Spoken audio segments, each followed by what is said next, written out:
दोस्तों, जब इंसान के शरीर में या शरीर के किसी भी पार्ट में दर्द काफ़ी लंबे समय तक रहता है ना, तो इस इंसान को उस दर्द का एहसास होना बंद हो जाता है। एक समय के बाद में आपके शरीर के हाथ पैर या किसी भी जगह दर्द होता है, बीमारी लंबे समय तक रहता है ना, तो आप हैबिचुअल हो जाते हैं, उस चीज़ के आदी हो जाते हैं। फिर आपको उस दर्द का एहसास होना धीरे धीरे धीरे बंद हो जाता है।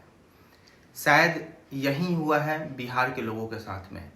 लेकिन लोग और वो इंसान भूल जाता है कि अगर उस दर्द का, उस बीमारी का सही समय पे इलाज नहीं कराया जाए ना, तो वो दर्द उनकी आने वाली अगले पीढ़ी में भी ट्रांसफ़र हो सकती है और हो जाती है। वो तो पूरी ज़िंदगी उस दर्द के साथ झेल लिए, काट लिए, लेकिन जो नई पीढ़ी होती है, उनके बच्चे होते हैं, जब उसमें वो दर्द ट्रांसफ़र होता है तो उसको वो दर्द बहुत ज़्यादा पीड़ा देता है, दोगुना पीड़ा देता है। और दोस्तों, ऐसा ही दर्द, ऐसा ही पीड़ा बिहार के लोगों के साथ है। बिहार के उन पीढ़ी के साथ में है जिन्हें अब इस चीज़ का एहसास ही नहीं होता है कि हमारे साथ क्या गलत हो रहा था 30 साल 35 साल से। हमारी पीड़ा क्या है, हमारे जख्म क्या है, लोग भूल गए हैं। लोग उसके साथ हैबिचुअल हो गए हैं, अपनी ज़िंदगी को उसमें जीना सीख लिए हैं। मैं आपको एग्जाम्पल बता रहा हूँ।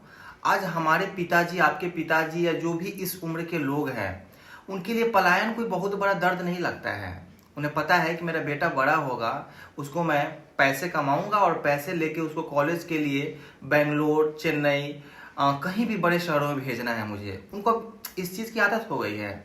जैसे पढ़ लेगा, उसके बाद से फिर वो नौकरी के लिए जाएगा। उन्हें क्या है, वो वहाँ पे जॉब करते हैं या फिर बिजनेस करते हैं, आएंगे, उसके बाद से पान खाएंगे, गुटखा खाएंगे, सड़क पे बैठेंगे और बात करेंगे, पंचायती करें। कि शायद कभी पिताजी ने पूछा होगा हमसे कि तोरा घरे आवे का मन नहीं करला, यही काम कर न आके। कभी नहीं पूछते हैं यार, क्योंकि एक शायद पर्दा, हमारे उनके बीच में एक पर्दा है। उन्होंने भी दिमाग में सेट कर लिया है कि हमारा बेटा सफल तभी कहलाएगा जब वो दिल्ली में सेटल हो जाएगा, हमारा बेटा सक्सेसफुल तभी कहलाएगा जब वो बेंगलोर में सेटल हो जाएगा। अगर वो छपरा वापस आ गया पढ़ लिखने के बाद में, अगर वो हाजीपुर, अगर वो मुजफ्फरपुर वापस आ गया, इसका मतलब कि वो फेल हो गया, वो फेलियर हो गया कैरियर में। लोग की धारणा बन गई है। मैंने इसीलिए हुआ कि अगर दर्द का सही समय पे इलाज नहीं कराया जाए ना, तो अगली पीढ़ी में ट्रांसफर हो सकता है।